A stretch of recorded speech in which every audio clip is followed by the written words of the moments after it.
Monsieur le Président,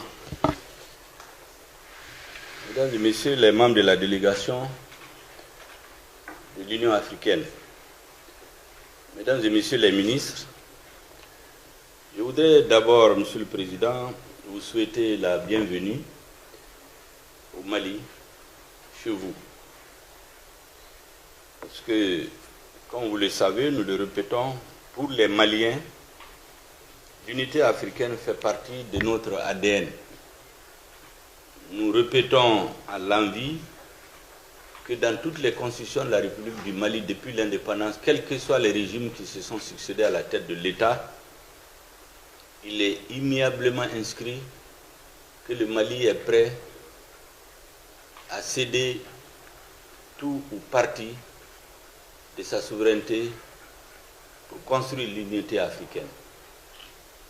Donc l'Union africaine se retrouve dans nos murs aujourd'hui pour chercher une solution à la crise malienne. Elle est dans son rôle, j'allais dire qu'elle accomplit son devoir. Les Maliens, toutes catégories sociales confondues, ont été très heureux quand ils ont appris l'arrivée de votre délégation. Et aujourd'hui, je dois vous dire que notre peuple compte sur l'Union africaine pour sortir de cette crise. Nous sommes convaincus qu'avec vous, avec nos frères de la CEDEAO, avec lesquels nous sommes dans une brouille passagère, comme dans une famille, nous trouverons la voie de l'entente pour que le Mali réoccupe la place que n'aurait jamais dû quitter au sein de la communauté ouest-africaine, la communauté africaine, la communauté internationale, parce que les circonstances de l'histoire lui ont imposé. Monsieur le Président, je sais que vous êtes venu pour écouter. Vous n'êtes pas venu, tel que je vous connais, comme un donneur de leçons ou un père fouettard. Vous êtes venu nous écouter. Vous êtes venu chercher à comprendre la spécificité de la transition malienne. Comme on dit, un problème bien posé et à moitié résolu. Une maladie bien diagnostiquée et à moitié soignée. Pour comprendre ce qui se passe au Mali et pour avoir une bonne appréciation, une juste appréciation des propositions de chronogramme faites par le gouvernement de transition, il est important de remonter à l'origine de la crise. Vous savez, les transitions suivant les pays n'ont pas les mêmes origines, donc n'ont pas les mêmes parcours pour résoudre et finaliser la transition pour retourner à un ordre constitutionnel normal. Il y a des pays où, à cause d'une certaine situation, un chef d'État a disparu. L'objectif de la transition, c'est d'organiser des élections. Parce qu'il n'y a pas d'autre problème posé que la disparition du chef de l'État. Vous avez des pays, à cause d'une certaine gestion, peut-être c'est l'armée qui intervient, pour une raison ou une autre. Soit la constitution est violée, sous le couvert des régimes démocratiquement élus, les constitutions sont violées et une partie des forces armées de sécurité sont utilisées contre la population pour en tuer davantage, pour réduire le peuple au silence. Une partie de la population, l'armée sort, le régime change. Dans ce cas, c'est rétablir les libertés individuelles et collectives, rétablir l'ordre dans le pays et faire en sorte que ce qui a conduit à la chute du régime n'advienne plus. Il y a des pays où c'est un échec de la gestion des questions de sécurité qui amène peut-être l'armée à sortir des casernes. Au Mali, c'est un cas spécifique. Au Mali, c'est le peuple qui s'est soulevé pendant des mois, en laissant sur le champ de bataille des morts et des blessés à vie. C'est à la suite de cela qu'une aile patriotique de l'armée, pour éviter le chaos dans le pays, a mis fin au désordre qui allait s'installer et à la situation de guerre civile qui menaçait, qui était imminente. Ce n'est pas des officiers qui sont sortis des casernes juste pour venir prendre le pouvoir. La plupart des officiers patriotes qui ont opéré le changement le 18 août 2020 sont des jeunes officiers qui ont fait la moitié de leur vie, de leur carrière sur le théâtre des opérations militaires. Depuis 2002 pour certains. De 2002 à 2020, ça fait 18 ans. Tous les problèmes que l'armée malienne a vécu, tous les coups bas, toutes les trahisons, toutes les faiblesses, toutes les humiliations que l'armée a subies sur le terrain, ils l'ont vécu dans leur chair et leur âme. Et donc voir le peuple aller vers la guerre civile, en même temps qu'on se battait contre les terroristes, voir les Maliens entre eux se tuer dans les rues, il fallait arrêter ce chaos. Maintenant, qu'est-ce qui a mené l'insurrection? C'est important de le souligner parce que les mêmes causes produisant les mêmes effets. Si on ne s'attaque pas aux causes de l'insurrection, on aura donné juste un comprimé pour baisser la température sans soigner la maladie.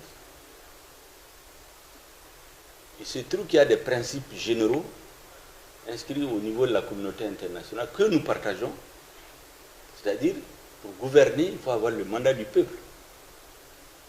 J'ai l'habitude de dire aux uns et aux autres, j'ai donné l'exemple tout de suite, l'élection à être élu, c'est comme, en termes de façon allégorique, c'est comme un chauffeur à qui on donne un permis pour conduire. Le peuple donne un permis à un homme pour conduire ses destinées. Mais si ce chauffeur qui est censé conduire passe le temps à faire des accidents, à faire des morts, à tomber dans les caniveaux, celui qui a donné le permis se pose la question, est-ce qu'il doit continuer à le garder? Et celui qui a ce permis, c'est le peuple. Lorsqu'un régime est élu, il promet à la population, première chose, ramener la paix et la sécurité. C'était ça le slogan qui a conduit au plébiscite de l'ancien président en 2013. Nous avions l'insécurité résiduelle dans le nord du Mali. 8 ans après, nous avons 80% du territoire envahi par le terrorisme. Les militaires tombent en masse. On les enterre dans des fosses communes parce qu'il n'y a même pas de quoi les transporter. Il y en a qui sortent pour aller chercher à boire. Les terroristes leur tendent des pièges. Ils les éliminent, ils prennent leurs véhicules, ils mettent les bouts d'explosifs, ils vont bombarder, ils vont faire exploser des casernes. Alors qu'au même moment, le budget pour ce qu'on appelait la loi d'orientation et de programmation militaire, prévu par le gouvernement de transition en 2013, était de 400 milliards de francs CFA.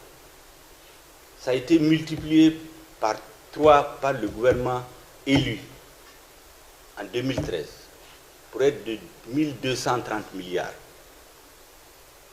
Tous les Maliens ont applaudi, même l'opposition a voté pour équiper l'armée. C'est l'armée qui a préparé le projet, avalisé par le gouvernement. 8 ans après, on n'a pas de vecteur aérien. L'argent voté pour acheter des vecteurs aériens a été détourné, au vu au sud de tout le monde. Tout le monde est au courant au Mali. Les ambassadeurs des pays sont là, même vos ambassadeurs sont là, tout le monde le sait. Pour acheter des hélicoptères, l'argent est détourné. Pour acheter des avions, l'argent est détourné. Pour acheter des camions-citernes pour transporter le carburant, l'eau chez les militaires. Des camions qui coûtent 26 millions, on les facture à 250 millions de francs CFA. Les militaires tombent tous les jours. L'insécurité se répand, des villages entiers sont éliminés. Des femmes sont brûlées, les enfants, et la population est assise. On dit que le régime est démocratiquement élu, donc il doit rester. Donc le peuple dit, je ne veux plus d'un régime incompétent qui ne peut pas assurer la sécurité. le premier critère de légitimation des régimes dans notre conception, c'est sa capacité à assurer la sécurité des personnes et des biens. Un régime qui ne peut pas assurer la sécurité des personnes et des biens ne peut pas être légitime. Donc, le premier objectif de la transition, c'est de restaurer la sécurité sur une bonne partie du territoire, pour qu'un minimum, un maximum de citoyens soient sécurisés pour qu'ils puissent aller aux élections. Aujourd'hui, aucun homme politique, y compris ceux qui demandent de faire les élections en février, aucun homme politique ne peut aller faire une campagne chez lui. On en a fait la meilleure expérience en 2020. Le chef de file de l'opposition, notre regretté Soumaïla Cissé, a été en campagne, il a été enlevé. Et donc, s'il s'agissait juste de faire une élection, il n'y a que l'armée qui est sur tout le territoire aujourd'hui. Il suffisait aux militaires de sortir un candidat et le présenter. Ils vont le faire élire, mais on aura résolu quoi? Donc, la sécurité. Deuxième chose, la lutte contre la corruption et l'impunité. Je viens de vous expliquer comment les fonds de l'armée sont détournés massivement. 20 à 25% du budget d'État sont injectés pour la sécurité. Pas de résultat. L'insécurité s'étend tous les jours. Les Maliens ont les preuves, les citoyens là, qu'il y a eu des détournements massifs. Ce n'est pas seulement dans l'armée, dans la vie civile. Vous avez des projets dont les montants sont surfacturés. 50%, 60%. Aujourd'hui, la lutte contre la corruption, ce n'est pas seulement au niveau de l'armée, c'est au niveau de la vie civile. Des projets routiers qu'on facture à 22 milliards de francs CFA. Nous venons, nous les auditons, ça redescend à 12 milliards. Des montages qui sont faits pour pomper l'argent amené dans des comptes offshore, ça revient sur des comptes des dirigeants, des responsables politiques. On a la liste aujourd'hui. Donc le peuple dit la lutte contre la corruption et l'impunité. Nous avons des disparitions forcées, des journalistes disparus, on ne sait pas où ils sont enterrés. Le peuple dit on n'est plus d'accord. Le peuple sort pour manifester. On tire sur la population. Pas dans la rue, devant des mosquées. Des populations vont se réfugier dans les mosquées. On va tirer sur elles pendant 3 jours. Avec plusieurs morts. La communauté internationale ne dit rien. Pendant qu'on lutte contre le terrorisme islamiste, on va tirer sur des citoyens dans les mosquées, devant les mosquées. Mais c'est une façon de donner des arguments aux terroristes. Le peuple dit qu'il faut des enquêtes pour savoir qui a donné l'ordre de faire cela. Aujourd'hui, ces enquêtes-là sont avancées. Donc, deuxième exigence du peuple, lutte contre l'impunité et la corruption. La troisième exigence de notre peuple, c'est de dire que la crise est partie des élections législatives d'avril-mars 2020, de mars-avril 2020, dont les résultats ont été, la population a considéré qu'elles ont été truquées. Depuis plus de 20 ans, il y a des réformes qui sont reportées par chaque président. Quand le président vient, il trouve les réformes, il ne les fait pas. Il attend la dernière année de son mandat pour vouloir réviser la Constitution. Le peuple le soupçonnant de vouloir manipuler la Constitution sort, il recule. On a reculé en 2010. D'abord en 2001. On a reculé en 2011. On a reculé en 2017. Le peuple dit qu'il faut finalement faire ces réformes-là. Parce que l'État a besoin de ces réformes pour un ancrage du processus démocratique. La CEDEAO elle-même, et c'est ça le paradoxe, c'est que nous ne comprenons pas. En 2018, il y a une crise politique qui a duré des mois. Les résultats contestés. La CEDEAO a envoyé une délégation de haut niveau, dirigée par le ministre des Affaires étrangères du Nigeria, qui a fait des jours et des jours, a parlé avec tout le monde et a déposé un rapport. Conclusion, il ne faut plus organiser des élections au Mali sans faire les réformes politiques et institutionnelles exigées par l'ensemble des couches sociales et politiques. Ce rapport a été déposé en octobre 2018. Le gouvernement a refusé de faire les réformes. Le résultat, soulèvement populaire, chute du régime. Donc, le peuple dit qu'il faut des réformes politiques et institutionnelles une fois que le régime change. Troisièmement, vous avez l'accord. Quatrièmement, l'accord pour la paix et la réconciliation ici du processus d'Alger. Donc, certaines dispositions demandent une révision de la Constitution. Le gouvernement a voulu le faire. La population s'est soulevée. Il a abandonné. Parce que le peuple malien, dans sa grande majorité, soupçonne que si on met l'accord pour la paix et la réconciliation issu du processus d'Alger en œuvre sans prendre certaines précautions, ça va aboutir à la dislocation du pays à moyen et long terme. Donc le peuple dit, faisons des réformes, appliquons l'accord de manière à donner satisfaction autant que faire se peut au groupe signataire, mais en veillant à ce que l'unité, l'intégrité, la souveraineté de l'État malien sur l'ensemble du territoire ne soit jamais remis en cause. Voici les exigences autour desquelles le peuple s'est soulevé. Et donc, lorsqu'un régime vient après ce soulèvement, est-ce qu'il y a plus logique que de demander de faire d'abord ces réformes avant d'aller à une élection? Parce que si on ne les fait pas, le nouveau président qui va être installé, ça fait près de 20 ans, 30 ans, nous sommes dans des élections. Tous les maux qui ont conduit à la chute du régime ont été dénoncés au moins 20 à 25 ans. Tous les régimes dits démocratiquement élus ne les ont pas résolus. Donc la population est convaincue qu'il faut que le gouvernement de transition règle ces questions pour rendre irréversible le processus de refondation de l'État. Pourquoi nous parlons de refondation? Il faut reconstruire complètement l'État malien, ses institutions, les modes de gouvernance. Parce que le problème principal, c'est la malgouvernance. Le pays n'est pas dirigé suivant les lois, suivant la réglementation internationale. Voici les objectifs de la transition. Toute autre lecture qui ramenerait la transition uniquement à des élections, ça fait 30 ans que nous organisons des élections. C'est la preuve que les élections ne sont pas la solution. Elles ne sont pas une fin en soi. Les élections, c'est pour donner mandat à un groupe pour gouverner le pays dans l'intérêt de l'écrasante majorité de la population. Donc, toute lecture qui conduirait à ramener la transition uniquement aux élections va nous conduire à d'autres coups d'État.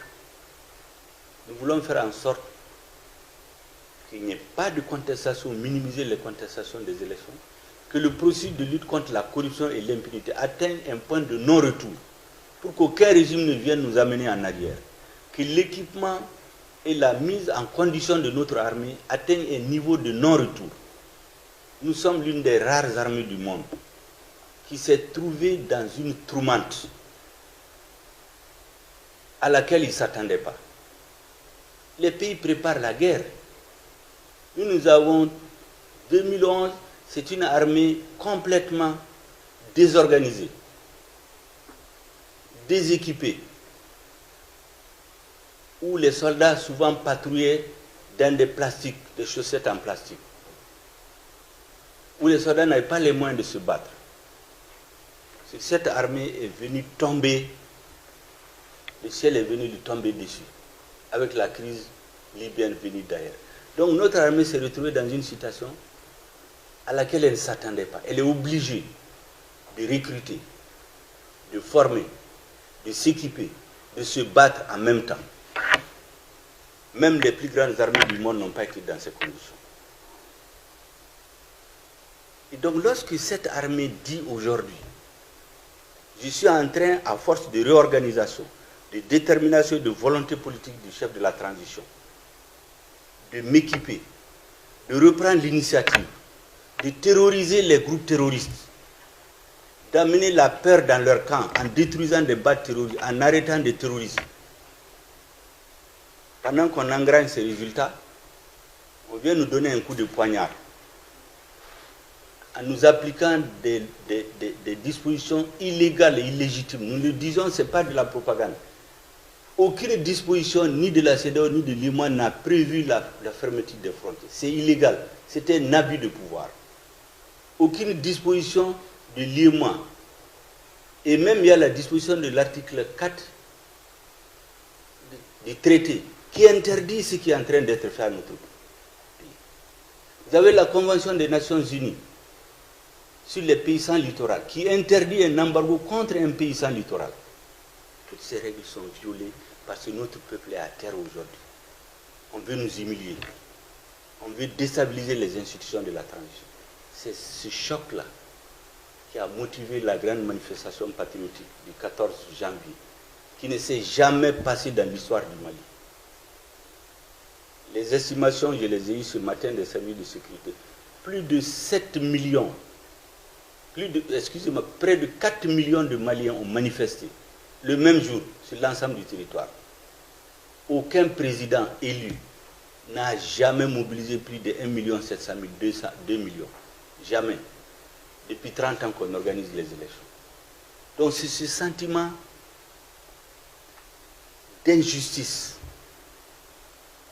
Pour certains Maliens, ils ont été trahis au moment même où ils avaient besoin de l'aide de leurs frères. On vient les achever. C'est ce qui explique ce sentiment des Maliens. Sinon, nous n'allons jamais, aucun dirigeant malien ne va oser nourrir l'intention de quitter les institutions sous-régionales et africaines. Parce que la vocation de l'État malien, c'est d'être un État pour unir les Africains et non les diviser. C'était important, Monsieur le Président, que je puisse vous expliquer cela et vous dire que notre pays est aujourd'hui dans de très bonnes dispositions. L'Union africaine et son arrivée ici est attendue avec beaucoup d'espoir par les Maliens.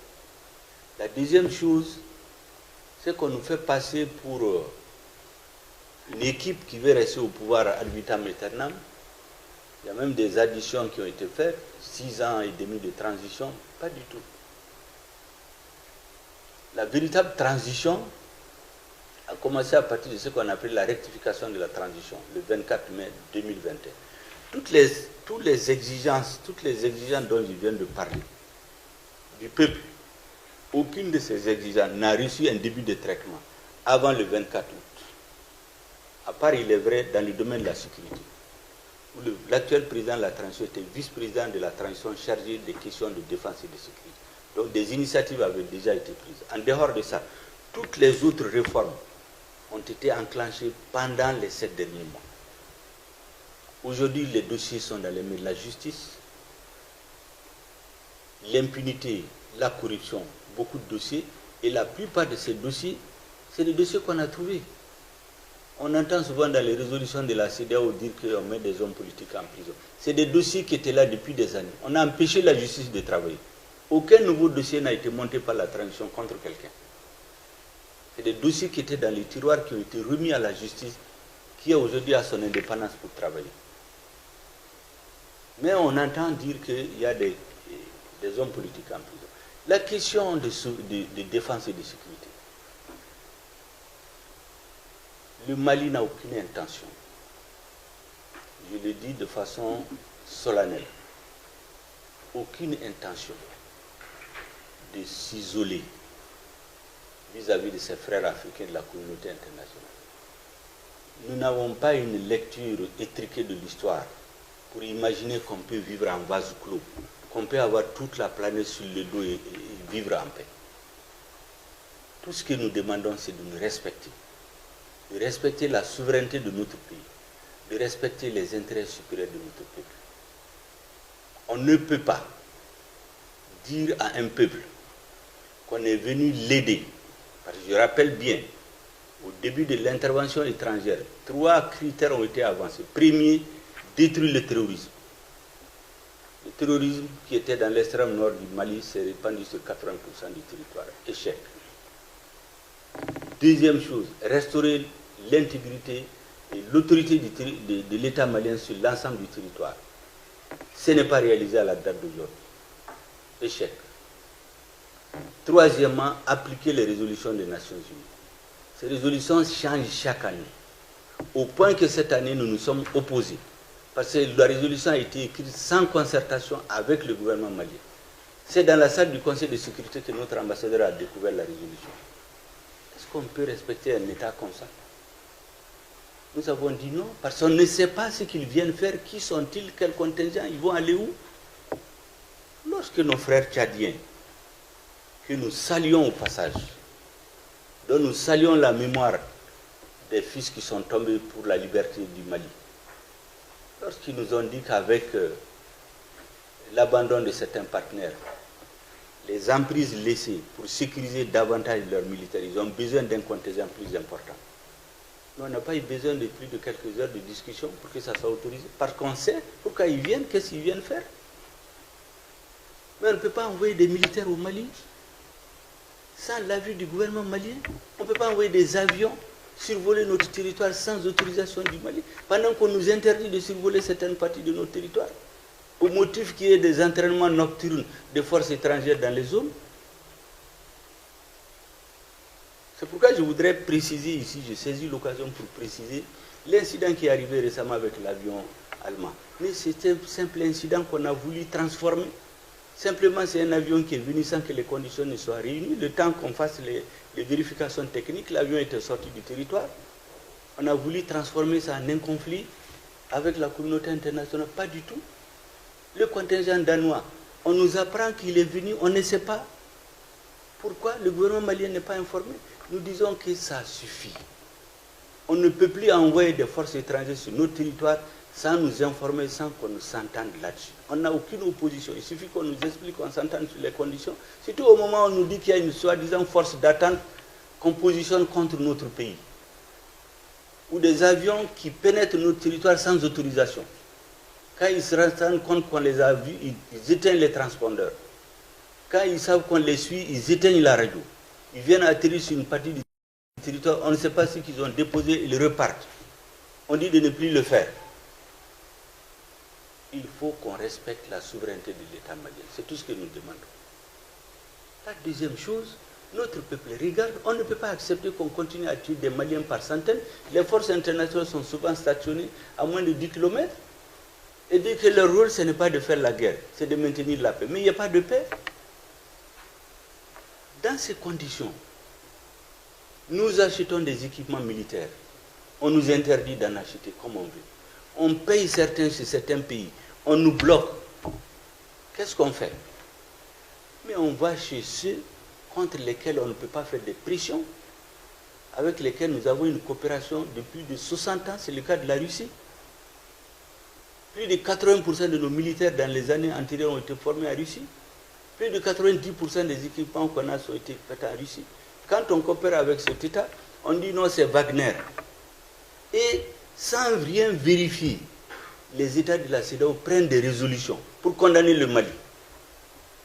Et nous leur avons dit, mais ça vous coûtait quoi d'envoyer une mission ici, de téléphoner à notre président? Vous référez à des rumeurs, à des candidatons, l'avis d'autres pays qui annoncent chaque fois, prochainement à telle date, il y aura un sommet de la CEDEAO, il y aura des sanctions. Il faut qu'ils respectent l'Afrique. On ne peut pas accepter ça. Nous demandons d'être respectés, de respecter nos souverainetés, de travailler à nous en tant qu'État ami. C'est tout. Il n'y a rien d'autre. C'est ce que nous avons dit hier, le contingent danois qui est venu, nous n'avons pas été avisés. On a des accords avec nous qui n'ont pas été respectés. Nous avons dit de retourner jusqu'à ce qu'on s'entende. On utilise ça pour nous diaboliser, exercer sur le gouvernement malien ce que j'appelle un terrorisme politique, médiatique et diplomatique, pour nous faire fléchir, pour abandonner notre pays comme ça, avec en deuxième temps des bons discours, et le réveil va être brutal. Et quand il sera brutal pour le Mali, c'est pour toute l'Afrique de l'Ouest et pour toute l'Afrique. Et nous avons dit que Dieu nous en garde, nous ferons tout pour que ça n'arrive pas. C'est pourquoi nous disons à nos frères de la CEDEAO, faites attention, faites attention, faites attention. À vouloir déstabiliser le gouvernement malien, vous allez déstabiliser l'État malien. En déstabilisant l'État malien, vous allez déstabiliser la sous-région. Vous allez aboutir aux résultats contraires à ce que vous recherchez. Peut-être qu'il y a d'autres qui ont intérêt dans ça. Donc, Monsieur le Président, nous sommes dans de très bonnes dispositions aujourd'hui.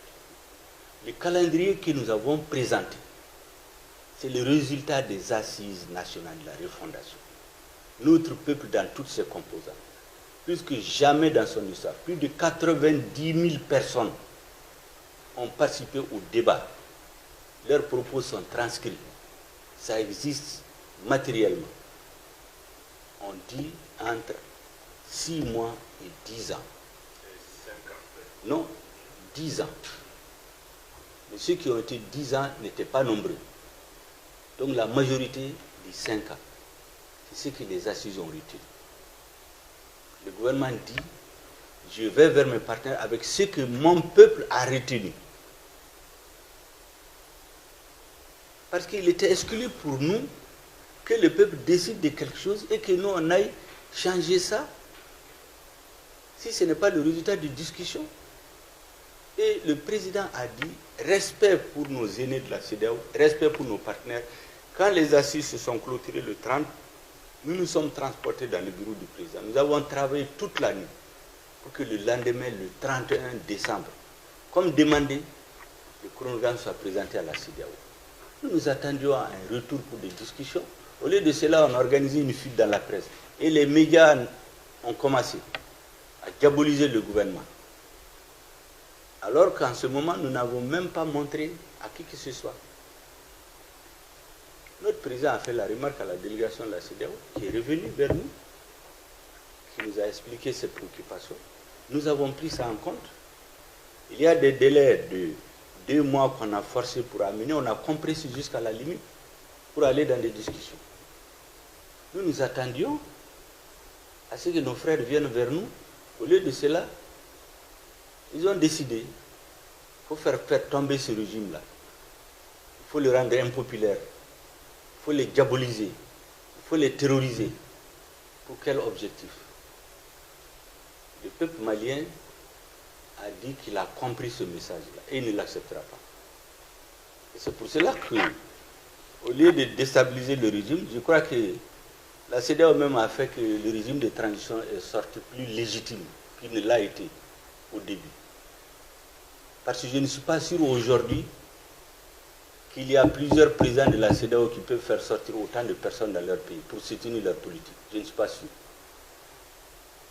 Donc, on met bas à terre. On revient discuter. C'est ce que nous attendions. Que notre peuple sache que son gouvernement est allé discuter avec ses partenaires, mais à l'issue de contraintes d'ordre international, le gouvernement et la communauté internationale ont convenu de telles périodes. Ça, notre peuple pourra le comprendre. Il ne comprendrait pas qu'il décide d'une chose et qu'on aille faire autre chose. Voici pourquoi nous avons proposé les 5 ans. Il n'y a rien d'autre derrière. Et aujourd'hui, je pense que l'Union africaine, sous votre haute autorité, va permettre de reprendre la balle au vol. Le reste, le président de la transition vous donnera, je crois, dans les détails, la stratégie que notre gouvernement a élaborée. Et nous sommes prêts aujourd'hui à des discussions.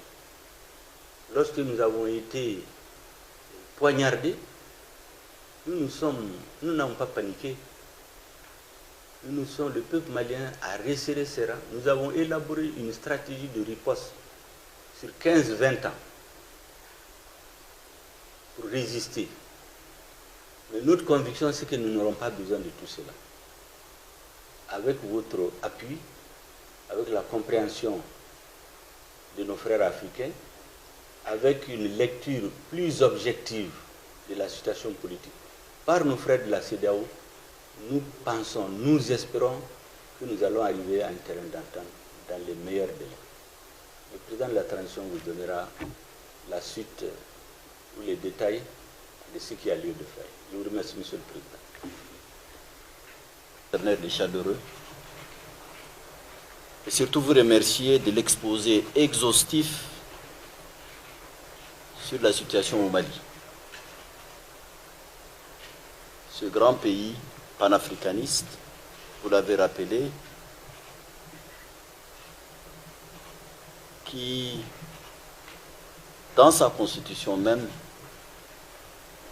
son peuple a décidé de céder tout ou partie de sa souveraineté au bénéfice de l'Union africaine, de l'unité africaine.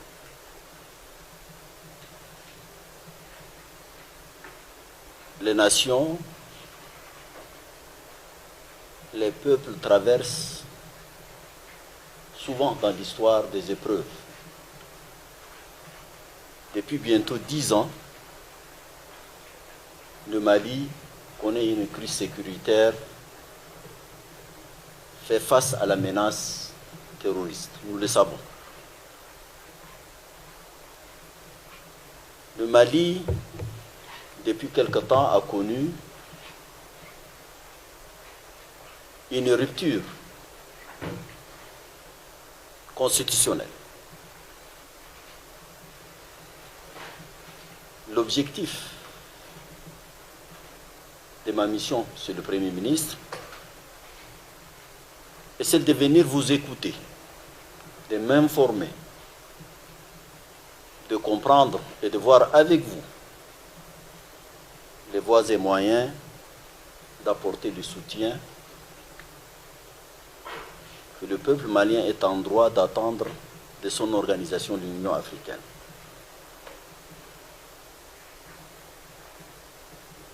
La CEDEAO, dont vous êtes membre fondateur, est l'une des communautés économiques régionales les plus importantes de l'Union africaine. Nous travaillons, vous le savez parfaitement, selon les principes de la subsidiarité et de la complémentarité. Le Mali, membre fondateur de l'Union africaine, je me répète, connaît les dispositions qui gouvernent un changement non constitutionnel. Ça aussi, c'est quelque chose que vous connaissez, quelles qu'en soient les raisons, sur lesquelles je ne porterai pas de jugement de valeur. Et c'est dans cette logique que la CEDEAO était fondée à pouvoir prendre position et que l'Union africaine également. Mais le tout, Monsieur le Premier ministre, Mesdames, Messieurs, c'est de soutenir et d'accompagner le Mali comme il l'a lui-même décidé et demandé à revenir à un ordre constitutionnel. Je comprends parfaitement les défis multiformes auxquels a fait face et fait face le Mali, qui n'est pas le seul dans le continent africain à faire face à des problèmes de sécurité, des problèmes de corruption, des problèmes politiques et institutionnels.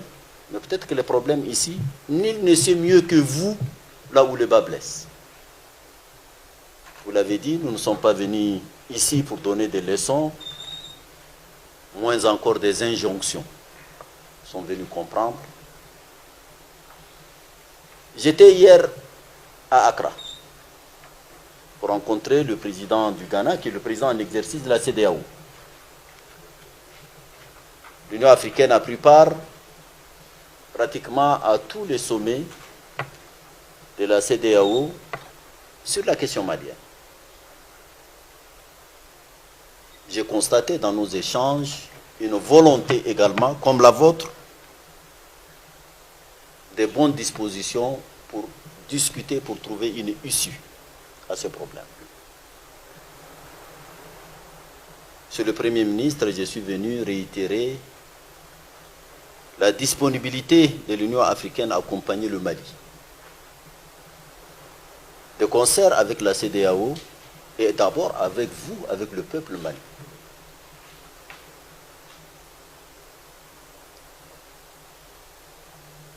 Vous aviez fait une proposition de date pour la tenue d'élections, pour le retour à l'ordre constitutionnel. Des délais qui ont été jugés trop longs, pas acceptables. Il y a une nécessité de s'asseoir, vous l'avez dit, il y a une nécessité de pouvoir échanger. Le Mali est un État souverain. Personne ne peut contester son droit à sa souveraineté. Nous sommes un continent qui a fait face à, et qui continue à faire face à des défis importants. Et tous les panafricanistes, et les Maliens sont parmi les tout premiers, savent que l'Afrique ne peut compter aujourd'hui dans ce monde qu'unis et parlant d'une seule voix. Et je me répète, les accidents de parcours existent partout. Le plus important, c'est d'en tirer des leçons et en sortir plus aguerris. je suis optimiste. Dans les discussions que j'ai eues avec le comité de suivi que nous avons mis en place, restreint ici, composé de l'Union africaine, de la CEDEAO, des Nations unies. J'ai rencontré ce matin Monsieur le Premier ministre avant de rencontrer le ministre des Affaires étrangères, les diplomates et les représentants des partenaires ici à Bamako. J'ai constaté que tout le monde cherche une issue heureuse à cette brouille passagère que vous avez appelée avec la CEDEAO. Il le faut. Ce qui nous attend est encore plus grand, plus rude. L'agenda 2063 que nous nous sommes donné en tant que continent est fondé sur les triptyques de l'intégration, de la prospérité et de la paix dans notre continent. Le Sahel aujourd'hui, dont je suis moi-même originaire, depuis une dizaine d'années, fait face à un défi énorme, la lutte contre le terrorisme. Il nous faut plus de solidarité intra-africaine. D'abord, il faut que la communauté internationale, puisqu'il s'agit de la lutte contre le terrorisme, qui sont une menace à la paix et à la sécurité internationale, et c'est ça le rôle du Conseil de sécurité des Nations Unies. Nous sommes plus du quart des membres des Nations Unies. Ce sont des sujets sur lesquels nous travaillons et qui, à terme, assureront la sécurité et la stabilité de notre continent, qui a des ressources énormes, qui a des valeurs et qui a une jeunesse dynamique qui peut transformer ce continent au bénéfice de cette population. Monsieur le Premier ministre, ce qui nous attend est encore plus grand. Cette brouille passagère, c'est ce que je retiens. Comme elle est passagère, comme un nuage pendant la saison sèche, il va disparaître tout de suite. Et nous allons revenir. Le Mali est un grand pays. On ne peut pas parler de l'Afrique sans le Mali. On ne peut pas parler de la CEDEAO sans le Mali. Ça, ce n'est pas possible. Et croyez-moi, je suis le président de la Commission de l'Union africaine, je sillonne le continent, ce sentiment est partagé par tout le monde. Par tout le monde. Donc, vivement, Monsieur le Premier ministre, que cette très bonne disposition des autorités de la transition, du peuple malien, de ses frères de la région et du continent, se rencontrer très rapidement, pour lever toutes ces équivoques et nous battre ensemble pour ce qui est essentiel à nos peuples. Et je crois que cela est possible. Et c'est notre devoir de le faire. Donc je suis venu vraiment vous écouter. J'ai bien noté tout ce que vous avez dit. J'aurai l'occasion de parler avec le président de la transition. Et nous sommes au service du Mali. Et nous sommes ensemble. Je vous remercie, Monsieur le Premier ministre. Il faut l'Union africaine, président de la délégation. Oui, Kafoué, Afolo Kwambu Bismillah. Afla Kafoué, Kabni Anyame, ko Union africaine et Nations unies. Oui, président de la transition contacté. Pour que la solution unie Mali problème là. Aya ni soja kosobe. Aya don koni gelea sera yoro dola. Africain bebe wuli kijo. Parce que Mali est jamana mi kabina ya ka indépendance ta. Jamana shite Afrique kono mi ya seba ka constitution kono.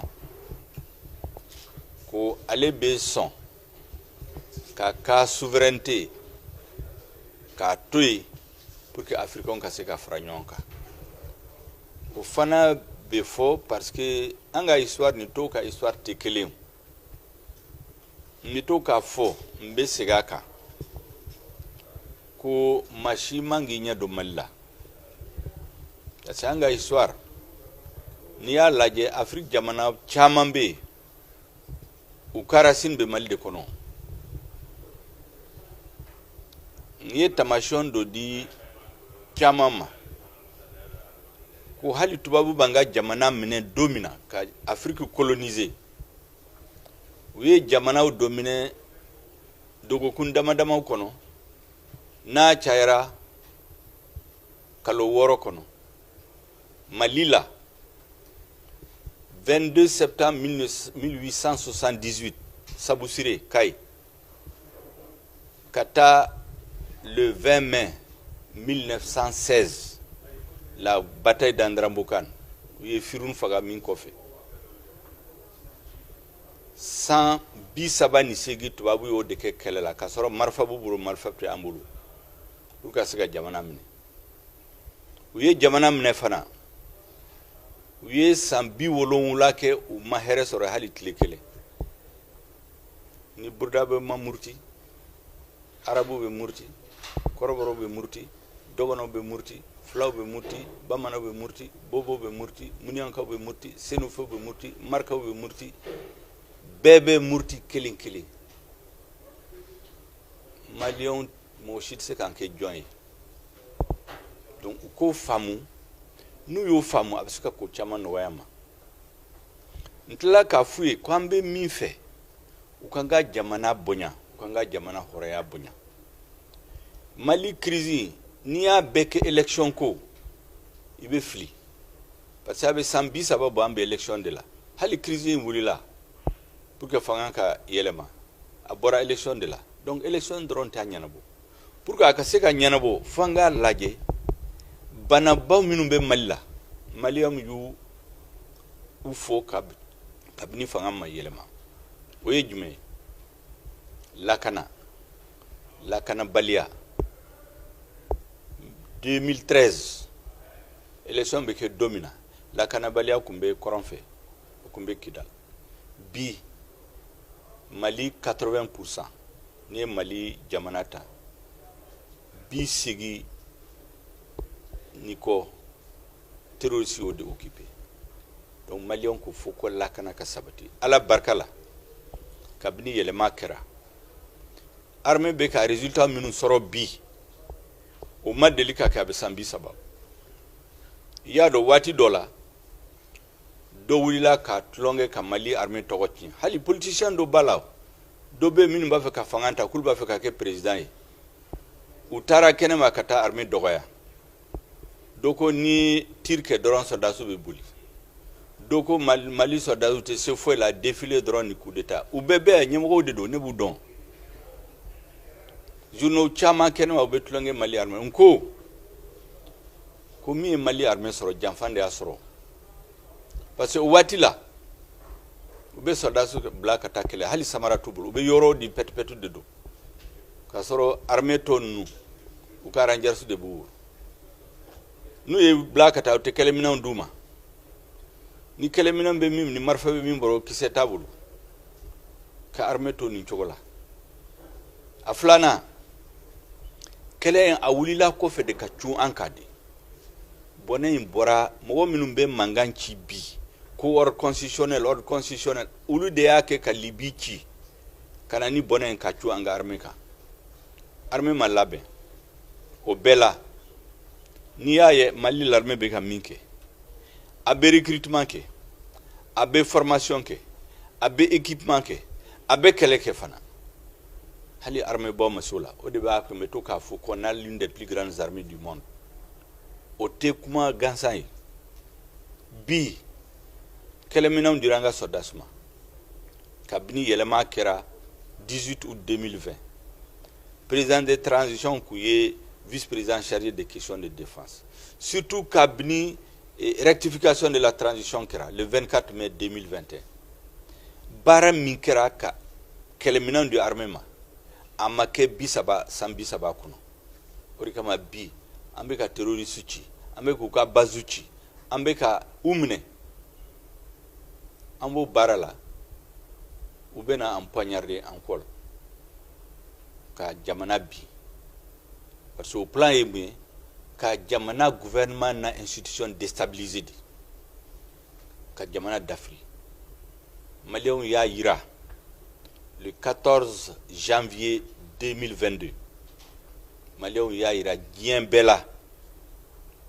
ko u ma sɔn CEDEAO ye sanction minnu ta o sanction a tɛ sariya si kɔnɔ CEDEAO yɛrɛ ka sariya la a tɛ yen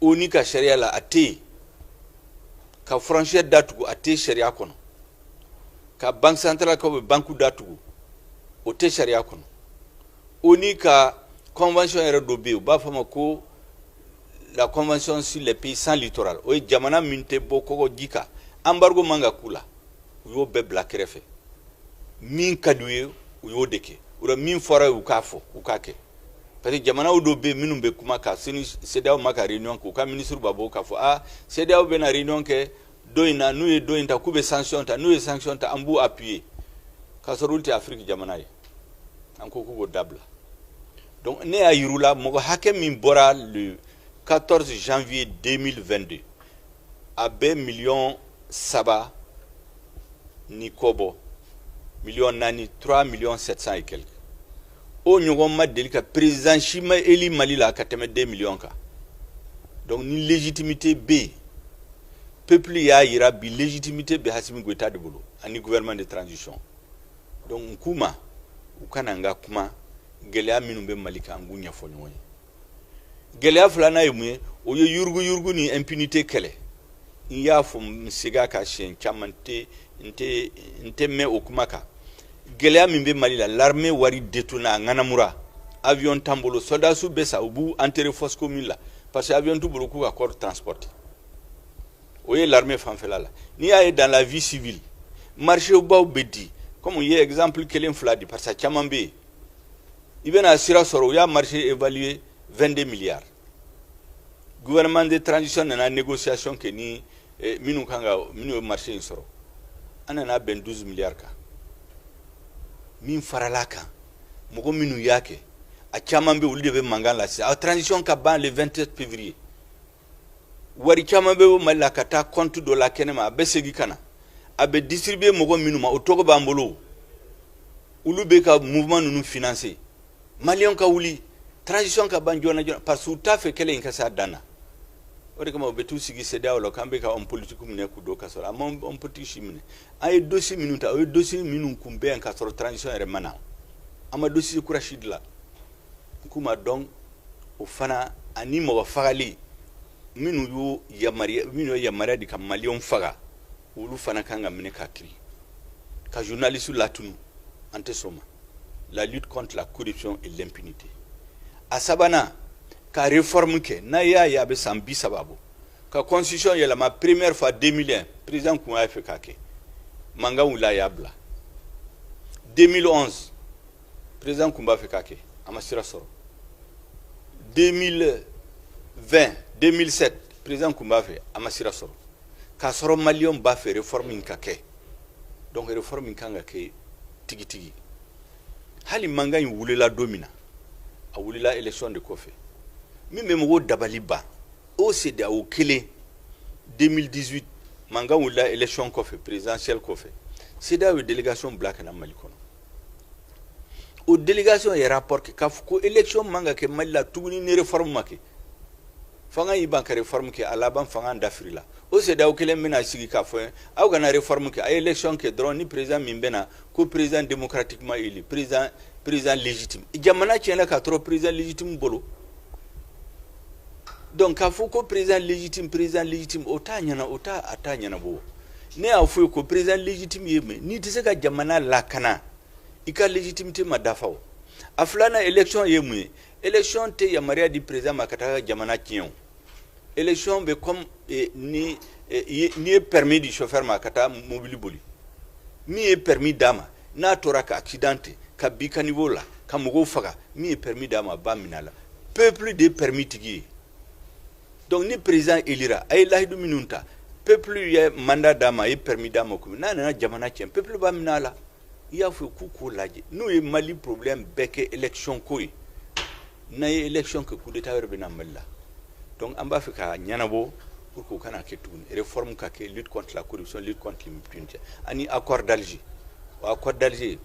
Ale fanayi aka waliya mais a waliyali an kanga an janto ayre la ka hakili sigi a waliyani amanga ke pour que ka Mali tlatla akera bio akera sini asera kini akera kude Mali manga tlatla nan sero ko sauvegarder a tobe be se ka négocier entre nous Mali nkuma au problème nous munyana bo na munyana bo antara élection la dron ka mugo do sigi kalo woro ko fe ou bien sankelen ko fe manga me wula no fetuni andun to fe donc u ka toyi anganga jamana dla Mali binendo bi u be tama malika u bandoya be binye do malla amba fe ka Mali ka la ka furake ka lasigi ka lajo ka laboli nu mato yangoke tuna fo rezuli katla ka fuye ani sedao mangan kera ani nyonche ay comme balmawi mangan kera no ambebe ala barkala ni Union Afrique barkala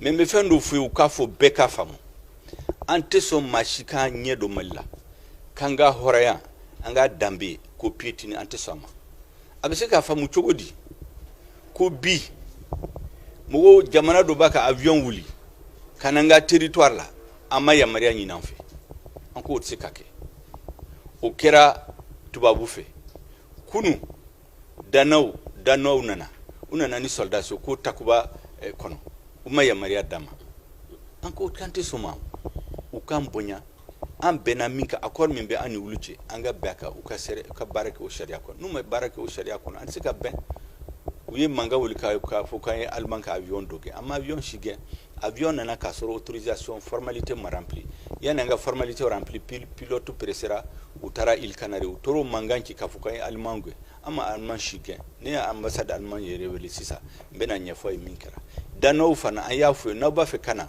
au ni malion de beka ante so ma shikana nga jamana kono surtout ku beka fo ku be force d'attente bla ambado ubena munna est-ce que vous avez fait de préparer un jamana contre là donc ante so ma tuguni o de kan ko dana fana ma ukasigi kata ma shi tese kana malila tuguni par procuration o beke korale o bana sous le gouvernement de transition sous l'autorité de Assimi Goïta o teke tuguni ni bena ambe baladi bena nga jamana kono ibena bara mina fana ambado ibena ambe bara kenyon fe ya fo ku ka fo CEDEAO nyemogoy ku kana malikele nous le gouvernement est déstabilisé ni fanga in dafri la chugoya dola jamana bi dafri na dafri kungo be se ka se olu yerema u masigini mi o be se ka kulu yerema donc ku fola ka fo Union africaine ko ambe disposition minabi aye sa hake me propose o ye peuple malien ye minfo andumbe to peuple de ko ni négociation be se ka ke doka bwala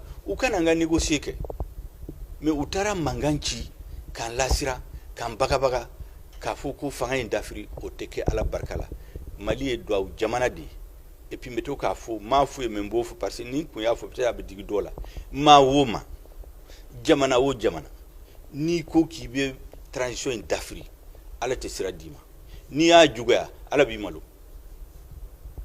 yo defo nous tara président la transition fait anga stratégie bambulu sans tani duru kata sans muga ayo be barabe président la transition bulu absika minfu uye okonala abafuye anga stratégie de négociation abafuye ni mimba fanga négocier ou bien anga négocier anni fanta fente mo shika kele anta fani Afrique jamana u kakele anta fente communauté internationale kakele parce que à là-bas abegele ambulu jamana shitise ki kele ka bla be contre la ambo don mais ou quand nous profitons la fana kan lamalo ka tamatama ka comme anti ay jamana mi ay jamana do sous-préfecture otse kake ala barkala be malion befu malion minum bora le 14 janvier 2022 Mali kono ani Mali koko africain minum bora mba fi kufo parce que lu de yake sababu u boli de yake sababu sisa bebe na négocier note mini sanction ta u ya fuka mogo dobe kanama dobe Mali kono ko fanga mena d'Afrique ni semaine kelen kono malion boli de yake sisa be Mali boli mbu fola mbu wali mando ko mobiliser len katoy déterminer len katoy fo Mali ka sago soro hakito bala sallallahu alaihi wa sallam